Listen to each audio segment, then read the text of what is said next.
What is going on, you guys? It is another episode of the Sci-Fly Zone where the multiverse meets the seventh inning stretch. It's your boys Trenton and CJ, and today's destination is the Spider-Verse. We're going to be breaking down and discussing the final two episodes of Spider-Noir. It's been such an insane ride. And if you enjoyed this video or this kind of content, please hit that like and sub button. And also don't forget to check out our shorts content as it has our videos' best and funniest moments. And really quick, for these breakdowns of Spider-Noir, we have been watching 2 episodes at a time, and then after talking about them, breaking them down, and then giving out our theories what would happen for the rest of the season.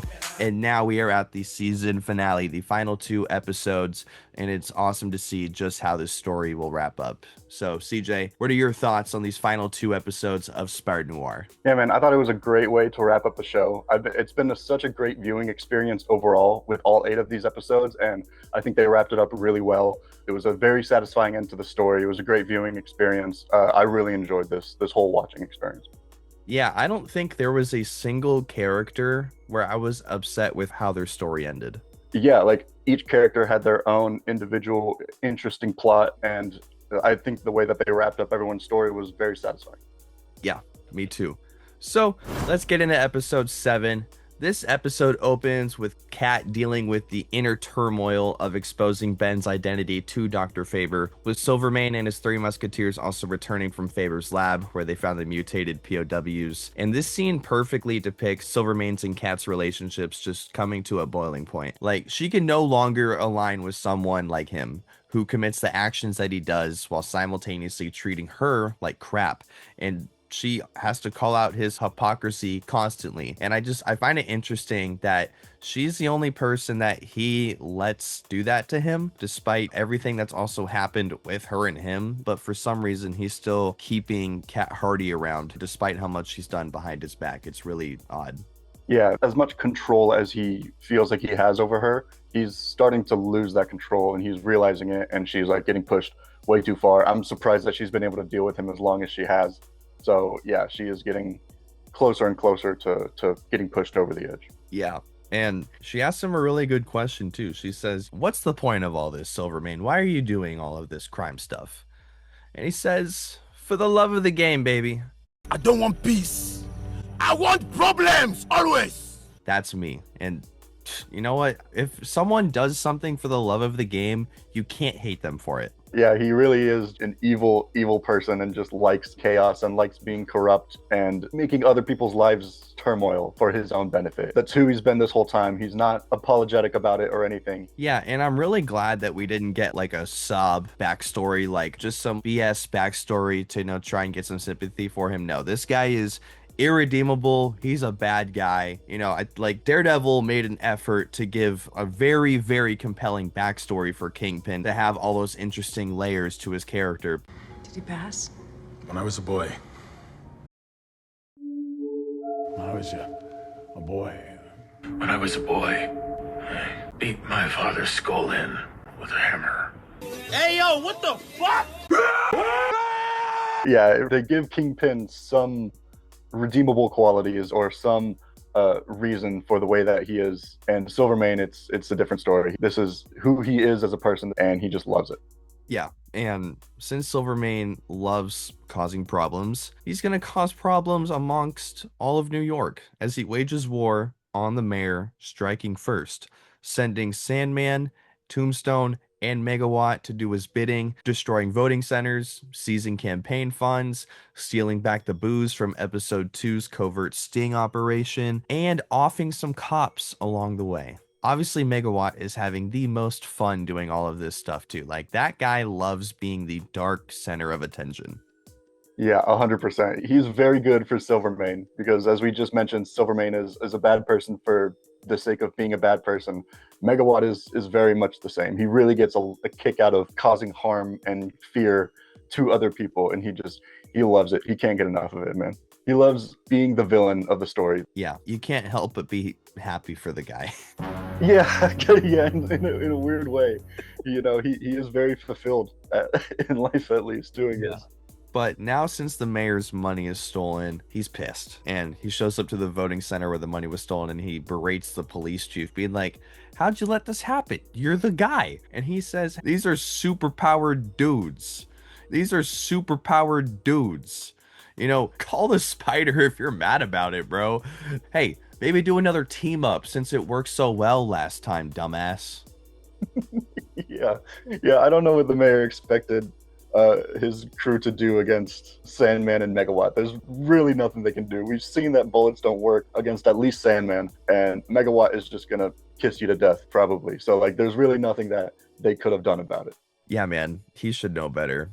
But at the same time, we cut back to Janet, and she's at the office packing up all of her stuff because she's assuming that Ben followed through with running away with Kat. And speak of the devil, Kat walks in. And she's like, I need your help finding Ben because he's been gone for a couple days at least, because he's been resting, trying to figure out his next move because all of the stuff that happened at the lab. So Janet calls a bugle and asks Robbie to help out. And then Robbie, very shortly after, finds Ben at a bar. He's getting drunk as hell. And this bar scene, dude, it is so hilarious. Him yapping and coping with Kat's, perceived portrayal to him with those group of guys who got their money from the money that Tombstone and Megawatt stole from the mayor. And then they're in there talking trash about the spider.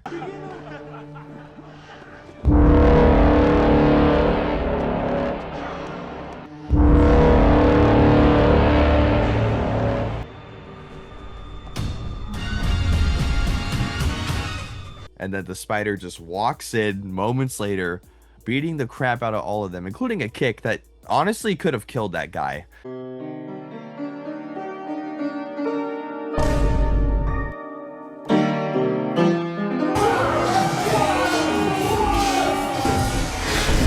Kick that honestly could have killed that guy, let's be honest. in the little jig after, like, this was all so chaotic.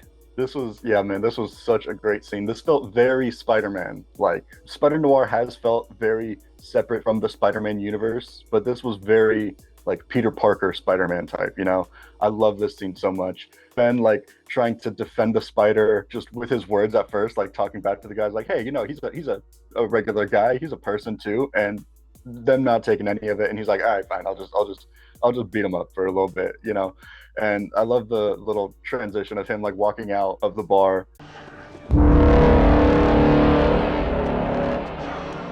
putting his mask on and walking back in. All of that done in one take, by the way. Yeah, dude, this whole scene was so great, man. I loved it. Yeah, and I'm really happy that Robbie was the one that found him, because drunk Ben was contemplating taking the antidote here because he was just down on his luck, not feeling good about himself. And I'm just happy that Robbie's like, hey, give me that. What the hell are you thinking? He's clutch. Yeah, he was definitely the right person to find Ben there. And he came in perfect timing because it did seem like Ben was very deeply contemplating throwing away the spider life for good. Yeah, Ben's not in a good place right now. So Robbie takes Ben for a chat, and it seemed like they took like one section of San Francisco and just kind of threw it behind them. A little weird there. Yeah, that was a very interesting detail there. I mean, the whole show is like seemingly taking place in New York, but that did feel very San Francisco behind them. But I mean, the scene between them was really great. I really liked the speech that Robbie gave and like talking him back into finishing the job and not turning his back on Lonnie and Flint like he was planning on doing. Like this was another great scene for Robbie. Yeah, 100%. And just like putting things into perspective for Ben, and even threatening with not being friends with Ben anymore because how poor of a decision this would be, him taking the antidote. Like, clearly there's also a part of you that still wants to be a person saving people. So the fact that you still have that conflict within you makes no sense for you to try to solidify something right now. Yeah, 100%. Very well said. Robbie is like looking at this more clearly than Ben is, because obviously Robbie has less of a bias in this perspective, because Ben, understandably, being the spider is very difficult for him and it's causing a lot of chaos in his life. And he's wanted to throw this life away since episode 1, and successfully threw the life away and then got pulled back in. But Robbie able to like talk some sense into him in a way, keeping him from making what would have been a pretty selfish decision. Yeah, and he's also drunk. Yes. Yeah, that too. Which he often is. So yeah. Maybe he's getting used to it. Yeah. But Robbie is just honestly one of my top favorite Marvel supporting characters. Like, he's up there with Foggy Nelson, in my opinion. If Robbie is able to get 3, maybe 5 seasons of screen time, I guarantee you other people will feel the same way. Yeah, I think you're completely right. I really like that comparison too. I was also thinking about Foggy and Robbie having some similarities. Yeah, he's been one of my favorite characters of this show, one of my favorite supporting characters in Marvel, just as you mentioned. Just he's complex as a character, as in like he's not just a one trick pony, just like supporting Ben. He has his own story and he has his own plot and his own thing that he's doing as well. Like him going off and doing research on the story and like meeting with Tombstone and talking about Sandman. Like he's so great. He almost doesn't feel like a supporting character at times because he just feels like a main character as well. And yeah, I think that other people probably very much enjoyed his character as well. And I really hope we get some more seasons of this show because I would love to see more of Robbie in the future. Yeah, honestly, he has enough going on for him where he could get his own spin-off show and I would be interested to watch it. Like a young black photographer in superhero New York in the mid 1930s trying to succeed in capturing pictures and getting stories about what's going on within the crime syndicate involved with those superheroes or supervillains and whoever's commingling in there, and all of the mobsters and gangsters and corrupted cops in between. Like that is so dude, it's like slow cooked ribs out of the smoker. It's so good, bro.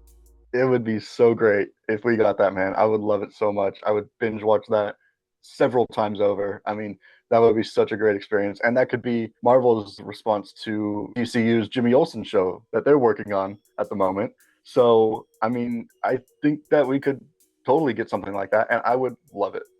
You're cooking with that. You're cooking with that comparison. That's really Thank good. you. Yeah, and this is all also because of Lamorne Morris. No one else could do Robbie Robertson the way Lamorne Morris is doing it. Yeah, I'm glad you mentioned that. Lamorne Morris's performance in this show was incredible. He carried this character so well and portrayed him perfectly. I loved every second of him on screen. Same. So now that we're done glazing Robbie Robertson and Lamorne Morris, let's continue on with the show. So Robbie convinces Ben, hey, let's just pause on making a decision. Let's go back to the office, regroup with Janet, and see what we can determine. And Janet has no idea what's happened with Dr. Faber or anything. So Ben gives Janet the rundown of his POV from the last episode and a half. And his cycle of emotions throughout his explanation was utterly hilarious. Like him going from like the low energy frustration to like him almost crying, and then to just casually yet accidentally revealing himself to be the spider to Janet. I'm a spider, Janet. I spider. This was so good, man. I love this scene so much. Him like thinking he just revealed this huge secret about himself that nobody really knows about, and Janet's like, bro, you told me 4 times that you're the spider. You've revealed this by now. I walked into your office and you were hanging from the ceiling with one hand. I know you're the spider, dude.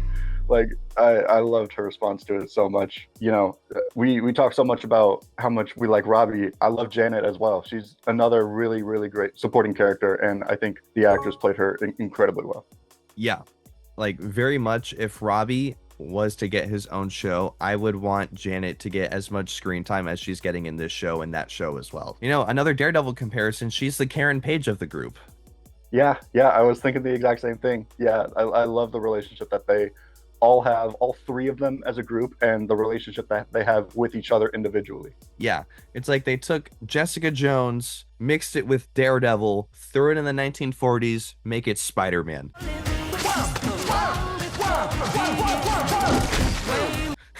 yeah, that's pretty much what they did. Yeah, and it worked out well. The equation added up.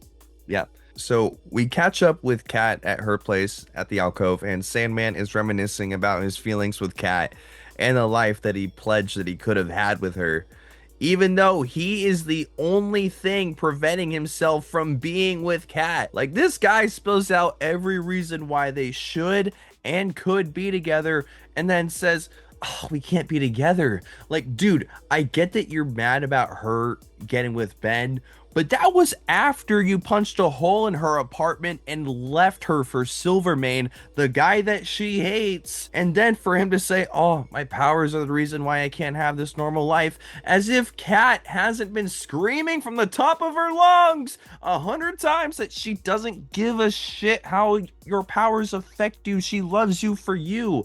Like, I cannot with this guy. Get the sand out of your ears.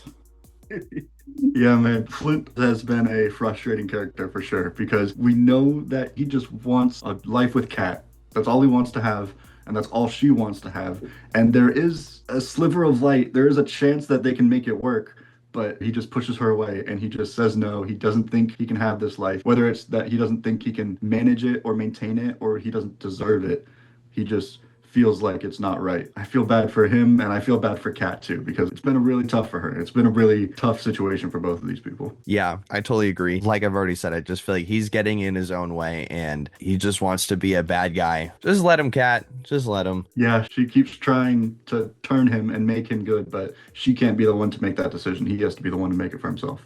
Yeah. So we come back to our main three, and Ben now agrees to give Sandman and Tombstone the antidote before he gives it to himself. And it honestly makes sense that he still would want to give it to himself as well, because he gives us a nice flip on the classic Spider-Man phrase saying, with no power comes no responsibility. And that's what he's been trying to get throughout the whole season. But, you know, I am happy that by the very end of the season, we do still have him kicking around as a Spider, because I love this universe.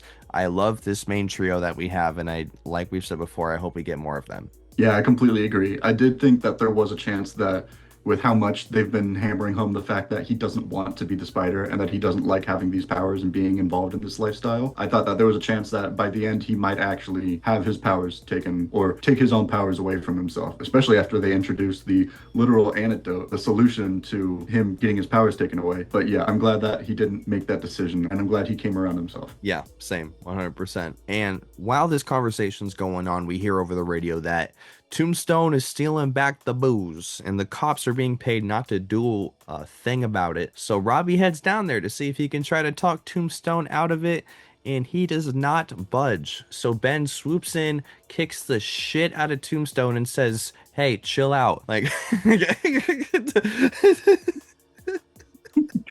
He goes into the scene very aggressive, basically starting a fight, and says, "Yo, I don't want to fight, man. Chill." It's so funny. So obviously Tombstone's like, I'm not gonna let that slide. So Tombstone and the Spider start duking it out, with Ben trying to inject the antidote for Tombstone's powers, and his skin is so tough that the needle breaks. So then Tombstone throws Ben into a car and breaks Ben's bones as if they were needles. And when I was watching this, I was like, I remember when Luke Cage actually needed a needle inside of him, and they had to go through the eye because his skin's durability was similar to Tombstone's. And 10 seconds later, Robbie jabs him in the eye with the syringe holding the antidote. Like, that timing was crazy. Yeah, it was very impressive timing. You probably could have written the show, or at least that scene. First of all, I don't know why Ben thought it was gonna work to just jab him in the neck. His skin is bulletproof. Bullets can't pierce Tombstone's skin, so I don't think a needle will either. And yeah, it just snaps like a twig. But Ravi, once again, not a side character, being the one to clutch up and de-escalate the situation and really give Tombstone what he wanted, because as we've seen throughout the show, the powers are more of a hindering force than they are beneficial for these characters. It's not a good experience to have powers. So Robbie kind of doing Tombstone a favor there.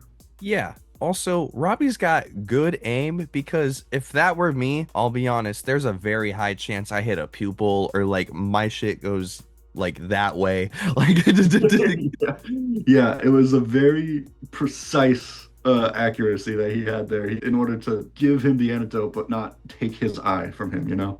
Yeah. So thank God the antidote works, basically saving Tombstone from dying by his own powers. But simultaneously, the cops are like, well, we don't have to listen to the bad guy anymore. So they immediately flip on him, and Ben uses the last of his energy and his web powers to try and subdue the cops. But since he runs out of webs, the cops start beating him up. But since Tombstone is built like Aaron Judge, he tosses the cops off of them. And luckily, Robbie pulls up at the same time with the car, and they all escape. And they're able to send Tombstone off properly. He gets to go back and live with his mom, wrapping up his story beautifully. Our crew not only helped him escape from death, from his powers, making him sick, but also saving him from the corruption of Silvermane, and now he just gets to live a peaceful life. It's awesome. I love it.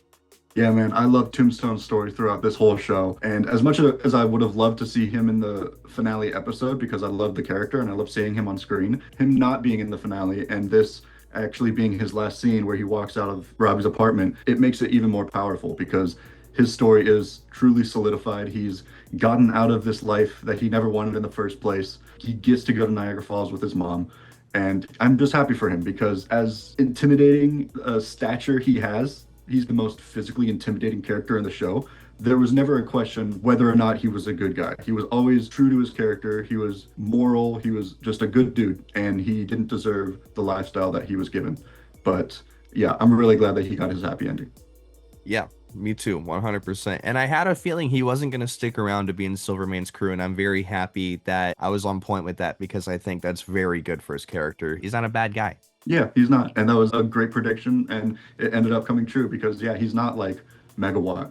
You know, he's not just evil for the sake of because he likes it. He's doing these things kind of against his will, reluctantly, and he gets to stop that now.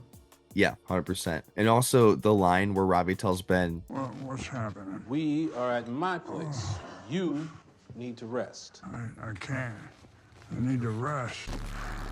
that shit was so funny. So good, man. That felt like a Peter Parker thing to say. I loved it so much, man. He's so tired that he doesn't even know he's saying the same thing. I love it. So back where the fight happened with Tombstone and the Spider and also the cops, Silvermane's goons and the cops both find the syringes with the antidote that the Spider and Robbie left at the scene. Because since the first one broke on Lonnie's neck, second one had to be used, allowing both Silvermane and the mayor to find them. So now both Silvermane and the mayor want to find the Spider to find out how he took Tombstone's powers away.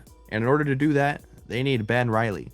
And that's what happens going into the finale. Really awesome ending point to go into it. Absolutely. Yeah. I mean, first of all, great writing decision to have the first needle break, which is like the reason that we're able to get the split screen scene of the mayor and Silvermane finding out at the same time and everybody finding out. A great ending to the episode, and it was a great way to set up the finale. It felt like the stakes have never been higher. Yeah, I love how connected each episode feels to the previous one. Yeah, 100%. You had mentioned like early on in the season, or a little over halfway through the season, that like it feels like one episode kind of sets up a story, and then the next episode gives us sort of a conclusion to that, and then sets up the next story as well. And that's what they've done, and I really like that structure that they use.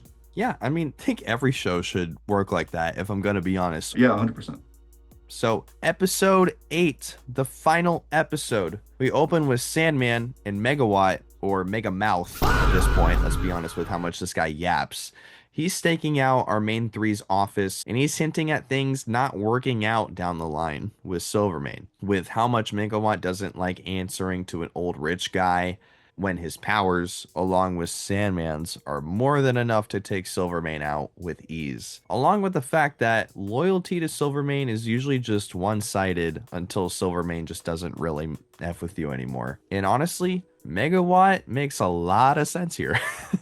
Yeah, he does. I get his point of view and his thinking, you know. It makes sense why he's questioning why he's working for Silvermane if he is clearly way more powerful than him. He could take him out if he wanted to, but Silvermane is a convincing man. He's manipulative. He has his ways to keep people in line for the most part, but it seems like Megawatt is starting to fall out of line a little bit. Yeah, and it makes sense because evil guys usually don't stick to one person for that long. They usually choose themselves.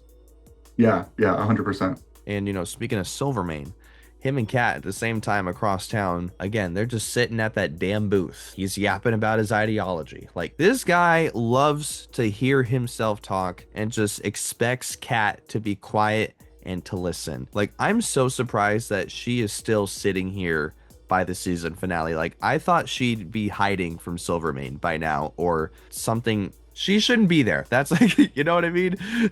Yeah, she sure has a lot of patience to still be around Silvermane. And he is continuing to test it. Like, I don't know why she's kept herself in this situation just keeping herself around Silvermane. I honestly, after we had gotten the ending of the Rat Hardy storyline, as we've dubbed it, I thought that there was a chance that she was gonna kind of get sidelined in a way, or like turn into just a supporting character for Ben and further his story, but they have not done that. And I'm glad that they haven't done that, because she has her own individual plot going on, and she has her own moments that we're getting to know her more and her motivations and why she's doing what she's doing. And I'm really liking her character in the show. Yeah. And you know, she's doing all of this for Sandman, and dude, I don't know what she sees in him. Yeah, man. I like Flint, but she deserves more. She deserves like consistency and stability. Yeah, and Kat's obviously going behind Silvermane's back again, and she calls Janet again and asks to meet up again so they can plan giving Megawatt and Sandman the antidote. And I love that Janet did hold Kat accountable for outing Ben without thinking about the repercussions. No comment on her methods, as I digress, but Janet did eat Kat up in this scene. Yeah, 100%. This is a great scene for Janet. I like that she stood up for Ben. I like that she stood up for herself, because Kat has been keeping things from Ben. She's been putting him in tough situations. So yeah, this was another great scene for Janet. I'm glad she stood up for herself and for Ben. Yeah, exactly, because she chose outing Ben in exchange for the chance to be with Flynn again, and it didn't even work out this time around. Yeah, exactly. And it got Ben hurt, which Janet's not going to be okay with. Yeah, and we're not even talking about him getting physically cut up. Yes, literally sliced into. Yeah, so Janet does agree to help out, and she heads back to the office to relay the antidote plan. She only finds Frankie there, and he says they're at Robbie's place. Go there. And at the same time, she gets a call from an inside source at the police station saying, be careful. Every single cop right now is looking for Ben Reilly. Both good cops and bad cops working for either the mayor or Silvermane. So she quickly heads down to Robbie's to finally relay this information. And remember, the office was staked out by Megamouth and Sandman. So they show up just a few minutes later at Robbie's and demand to take Ben Reilly back to Silvermane's place, because Silvermane wants to talk to Ben Reilly about the spider. And Robbie does try to slip in the antidote into Ben's coat pocket, but they don't let him grab his coat. So now they're going to have to do a plan B. And dude, this little detail changes the story so much. Yeah, it really does. I didn't realize it or think about it the first time watching, but after a rewatch, yeah, this really sends the story not off rails, because it's obviously still driving to the same plot, but you know, it definitely flips the story on its head a bit, and it gives us some pretty great scenes in the future. Yeah, some scenes that I was not expecting at all. Yeah, me neither, but I am so glad we got it in hindsight. Me too. So we get back to the alcove, and Hello there.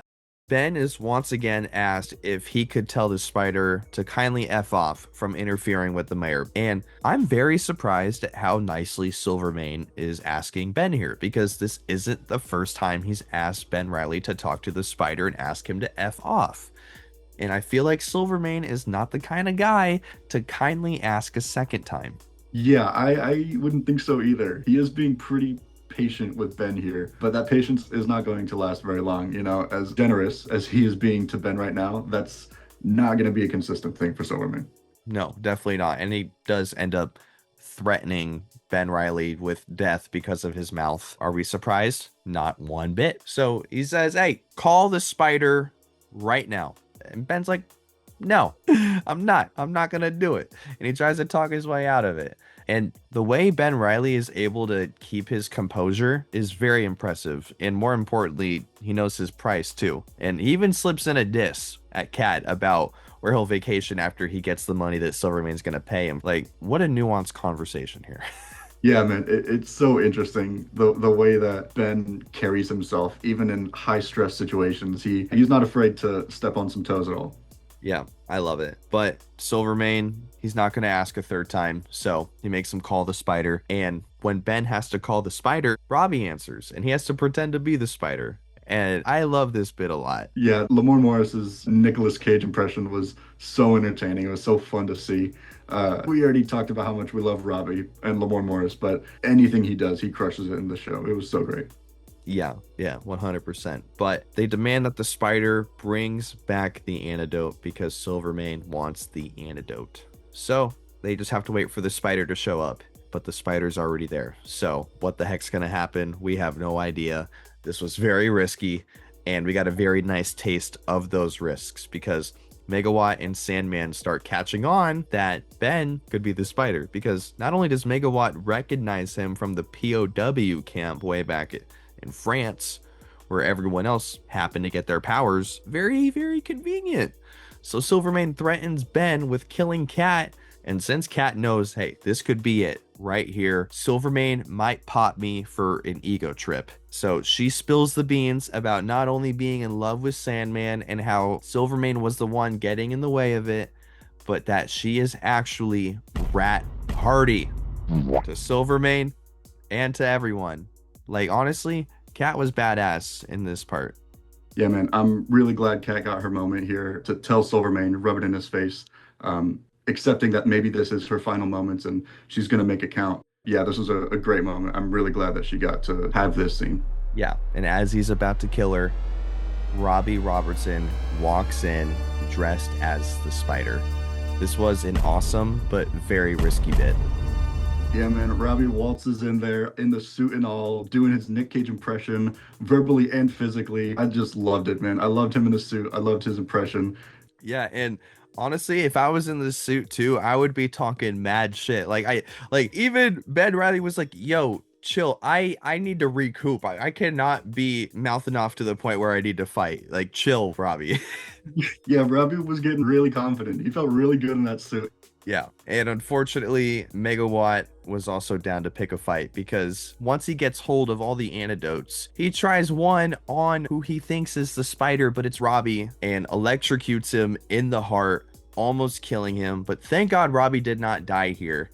You know, I was very worried early in the season that perhaps his press would be the thing that gets him killed, but I did not think it would be him imitating the spider, but thank God he didn't die. I was very thankful. I was very worried for Robbie in this moment. I thought that they actually did kill him, and if that was the way he went out, that would have been a bad way. I would not have been happy with that ending for his character. So I'm very glad that it was not the ending of his character, and he was able to make it out. He was just beaten up pretty bad. Yeah, although I'm not gonna lie, like in universe, it totally would have made sense. Yeah, true. I mean, that's what happens to Spider-Man, right? Your friends and family have to die. You can't be happy, basically. Yeah, and you know, just the episode before, he said with no power comes no responsibility, and you know, that's like an enchantment curse. True. Yeah, that's a good point. Yeah, it's a good thing he switched it up and didn't say the exact words, because it would have gone very poorly for him if he did. Yeah, and usually he's being told it, not him saying it. So, you know, him saying it and him flipping it, I think did some magic juju in the universe to protect Robbie just enough. Yeah, 100%. It is a good flip on the original phrase. I do like it a lot. Yeah. So now the tables officially turn as Megawatt is now playing on his own team, and he tries to flip Sandman on the spot, and they unmask the spider at the same time, and they think it's Robbie, but then Ben unmasks himself as the real spider, stealing the antidotes away by webbing them up and saving Robbie from further harm, but now confirming to everyone that he is indeed the spider. Very cool reveal. This was an awesome reveal. Megawatt said, "You are a fool," and Ben said, "No, I am Spider," and I loved it. It was really, really cool reveal. He had been trying the whole scene to get his webs to work, and they were not working until he absolutely needed them. Perfect timing for that to work out. Yeah, bro. But now Ben has to 2v1 Sandman and Megawatt, while Cat Hardy is at the same time seeking out Silvermane, who sneaked off during all of this mayhem.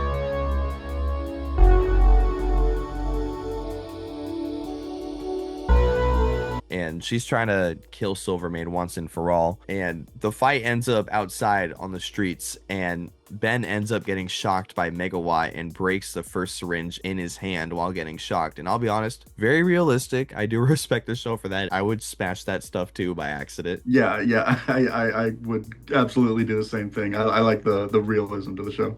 Yeah. And after Ben gets knocked, he sees Sandman in the middle of the street, and he's like, yeah, I'm going to throw 2 cars at this guy, and just pulverizes him into pure sand.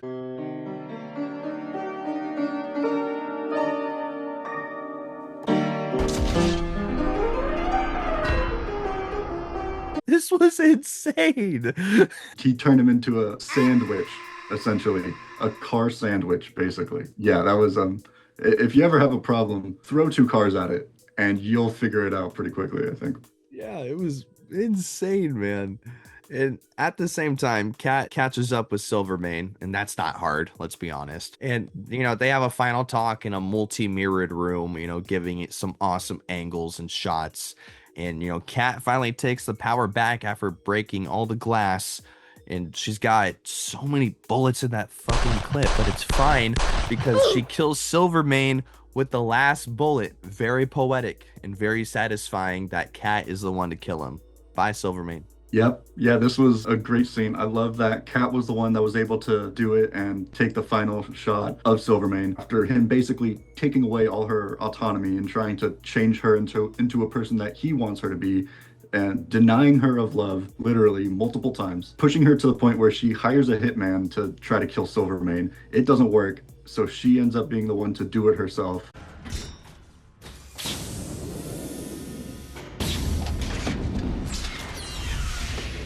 Fine. I'll do it myself. This was great. If anyone deserved to kill Silvermane, it was Cat. Yeah, 100%, which is why it's so satisfying that she's the one that gets to do it. Absolutely. So back to Megawatt and Sandman. Sandman gathers his grains, and he and Megawatt incapacitate Ben Reilly before Cat actually shows up just in time and threatens to shoot Megawatt. But unfortunately, the clip's empty. So Megawatt shocks her, and this pisses off Sandman enough for them to start fighting. And CJ and I talked about this earlier in the season, but Megawatt turns Sandman's arm into glass with his powers and crushes it. So brutal. Yeah, that was pretty crazy. I mean, I didn't expect that. I although we talked about it being a possibility, I didn't expect them to go there with it. But with Sandman, there are some pretty fun possibilities that you can do with like elements and the way that sand reacts to different things. You mentioned earlier, like Cat kissing Sandman. They could have done something there. But I like how they kind of brought science into the show a little bit, Yeah, if you thought getting your hand turned into glass and crushed was bad, try getting hit by a train. Mega what?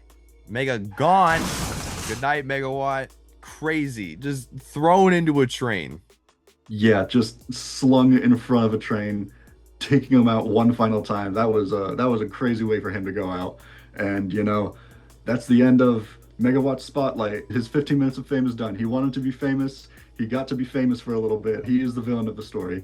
And it ends with a round of applause. Not for him, for Ben. But, in a way, he got his standing ovation. Yeah. And luckily, Cat's okay. She didn't get shocked too much.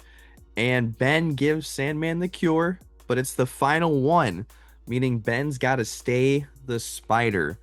And not only that, he's letting Cat Hardy run away back with Sandman, because since Sandman is no longer Sandman, Cat Hardy and Flint Marco are going to spend the rest of their lives together, with Ben Reilly keeping hell warm for Cat just in case. Yeah, this was a very, very satisfying ending to all three of their stories, I think. Ben changing as a person this far, this late in life, where some people say you can't really change unless you're young.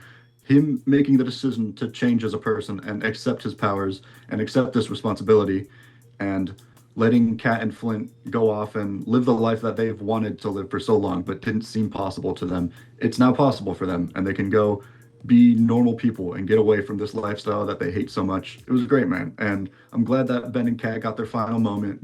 Cat saying like, maybe in another life we could have ran away together, which from what we know about Marvel, there maybe is a multiversal timeline out there where Cat and Ben do run away together.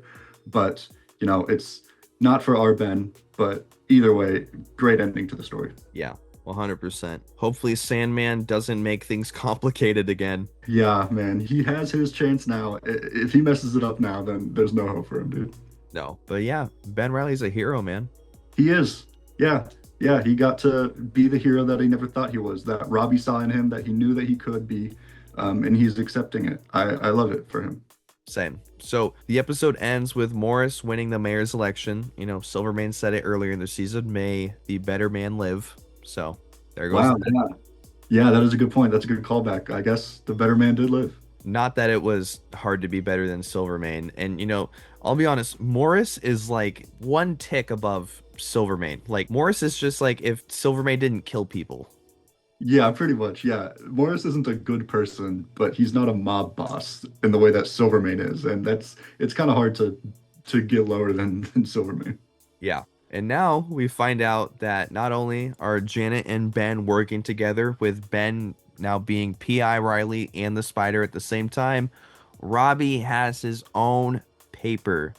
No longer getting screwed over by the Bugle, not having to worry about all the racist looks, people worrying if he's good or not, and having his words twisted. No, it's his own paper, his own story. Give us the spin-off. Yeah, man, we need it. I want it so bad. I would love that to happen. I'm so happy for Robbie. He absolutely deserved this. He was just a great guy through and through throughout the whole show, and he got his happy ending, and I'm glad he did. And this ending of the episode was really reminding me of the ending of season 3 of Daredevil, and like Nelson Murdoch and Paige. It was giving that kind of energy. I really loved it, and I'm happy for them, and I hope that their next season, if they get one, doesn't start off the same way that Daredevil's next season does. Yep. I totally agree. No spoilers there, but Yeah, but yeah, I really hope we get more of it, dude. So what a great ending. What a great show. Very satisfied with it. What would you say is your favorite moment of the show and your favorite episode of the show? I think my favorite episode might have been episode 7. Actually, the one going into the finale. I really loved it. I thought Tombstone's ending of his story was perfect, and we still got a cool fight between him and the Spider. Nicolas Cage was doing Nicolas Cage things. It was great. So I'd say that was probably my favorite episode. And my favorite moment would probably come from the finale episode. It was either seeing Robbie in the Spider outfit and doing the Nicolas Cage impression. I love that. Or Ben Reilly actually like his web starting to work, and that moment where he does get the antidote away and revealing himself to everyone else that he is the Spider. I think that was a great moment as well. Also, Cat jumping out the window was good too. Yeah, that was a really cool save. Yeah, that was great. What would you say? I would say my favorite moment and my favorite episode actually coincide in the same episode, which kind of makes sense. But my favorite moment was the Winston frame reveal. Oh yeah, that was great. That was a really, really fun moment. That whole episode, the whole rat storyline was super interesting. Yeah, and then episode 3 was also just my favorite. Like seeing Ben try to sneak in and steal the money, and then turning on the goggles, and also him talking to Silvermane before, and then obviously him figuring out the marked bills and him using that to his advantage to try and get Cat out of the situation and himself out. There's so much good stuff going on there. And like, I feel like you could watch that episode by itself and you get the whole gist of what Spider-Noir is. Like you can watch it as a standalone, which I think is really impressive considering how many moving parts there are to the story. Yeah, 100%. It was probably up there with my favorite episode. That's probably number 2, I'd say. I mean, yeah, it was great. We got a lot of great Ben Reilly stuff, like Private Investigator, and also the Spider, which I love when we have a character like this who's living a double life, like Ben Reilly, like Jessica Jones, like Matt Murdock, who has this one way of dealing with crime and going about their business, but then they have a completely other flip of the coin, a different way of handling the situation as their character personality as well. Yeah, 100%. So that was Spider-Noir, guys. Thank you so much for watching. If you made it this far, if you watched all the videos, we really, really appreciate it. Thank you so much for watching and spending all this time with us. We're going to continue covering the rest of the stuff coming out, such as Supergirl, such as X-Men 97. We also cover Major League Baseball. If you've watched all the videos, you might have heard us say that a trillion times, but this is your first video, then, we hope you watch more of our baseball stuff. But either way, again, thank you so much for watching, and we hope to see you on the next one. Peace.